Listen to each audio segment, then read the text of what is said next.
the moon. I want to bring in former astronaut, NASA astronaut, and former commander of the International Space Station, author of Dinner with an Astronaut,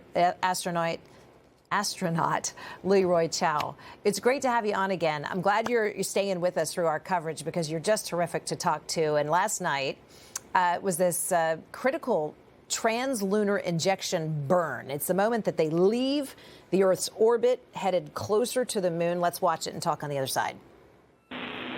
Integrity, good engine, good control. We show the same. Feels great up here. At MET, mission elapsed time of 1 day, 1 hour, and 14 minutes into the Artemis 2 mission. As Orion was flying 115 statute miles above Earth and 247,600 miles away from the moon, we have the start of the translunar injection burn that will send the crew around the moon, the first humans to do so in over 50 years. What a moment once again last night. And unless you're a space enthusiast or a former astronaut like yourself, you may not have understood the complexity and the importance of this milestone. Please explain it to us. What this final burn, what was it all about and why was it so critical? Sure. Once Orion and Space Launch System pushed it into orbit, they spent a little over a day in orbit, a highly elliptical orbit, and they were checking out the spacecraft and the upper stage to make sure everything was ready to go.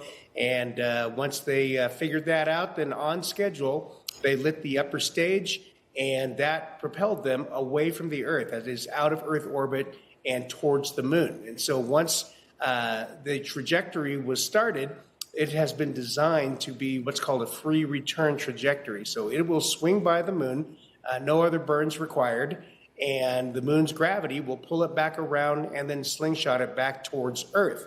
And so that's, process is going to take them as the humans that have traveled the farthest from the Earth. So this mission, very important to check all the systems out, the life support system, thermal control system, the communication system especially. They're going to be so far away. We want to make sure that all the communication gear works. And the heat shield is the critical piece. Sure. After Artemis 1, there was a problem with, the damage to the heat shield surprised the engineers. And so they've had 3.5 years to get their arms around that problem, make some changes, and they're very confident that it's going to work out a lot better this time. And the assessment is made after launch as well. Once they get into orbit, whether or not there was damage to the heat shield. Leroy, has that been done? Right. So we're not too worried about the heat shield after launch because it's covered up by the service module. Sure. And it really is just the critical moment is coming back into the atmosphere, and that's where the heat shield has to perform. So okay. There should be nothing wrong with the heat shield now, and I don't anticipate any problems with it. Well, it looks beautiful and everything. You heard go, go, go. So, all green lights so far. We've been looking at animation. I'm not sure if we can pull up NASA TV because you do see some images coming out of NASA. They're kind of watching it out of Houston. The live images are just remarkable. So day 3, day 4, the crew's inching closer to the moon. They're looking at all the systems on board. We know that there was an issue with the commode, if you will. Yes. Apparently, astronaut Christina Koch kind of was, Houston walked her through that, and it's back online, which is critical, right? Yes, that is a critical system.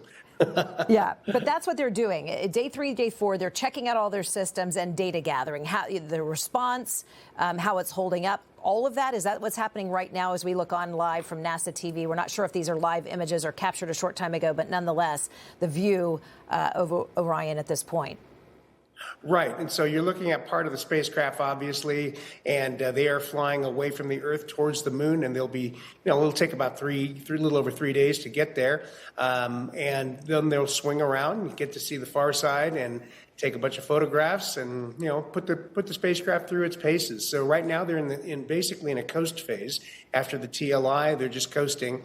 And that trajectory, again, will put them in that free return where the moon's gravity will pull them back around and head them back towards Earth. So what are their living conditions like? I had heard some suggested, and we've seen inside shots now of the astronauts moving about. They have the space of about 2 minivans to maneuver, sleep, exercise even. Talk to us about those types of conditions.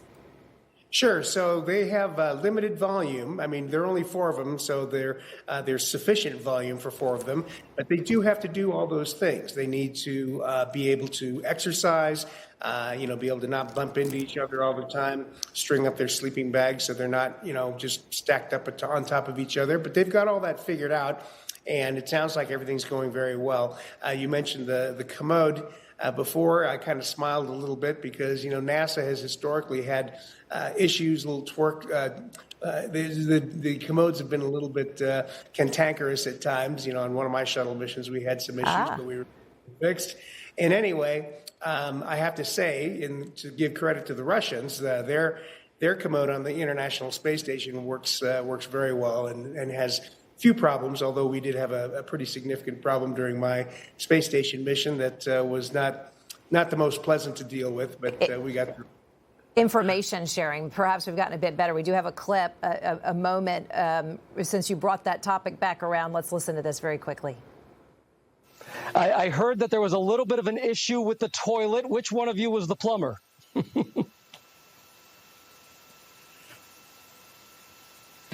I'll take that one. I'm the space plumber. I'm proud to call myself the space plumber. I like to say that it is probably the most important piece of equipment on board. So we were all breathing a sigh of relief when it turned out to be just fine. So we did pick up a few tips, it sounds like, and she got coached through, I guess Houston was walking her through a few steps there. Right. Yeah, so the ground is very helpful, of course. They have all the experts, the engineers there.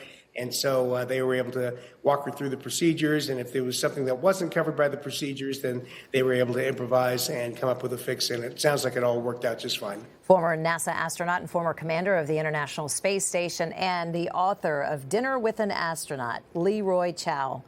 Leroy, great to see you. We may see you back here Monday. Sounds good. Great to see you, too. Thanks. Good to see you. You're watching News Now right here on NT.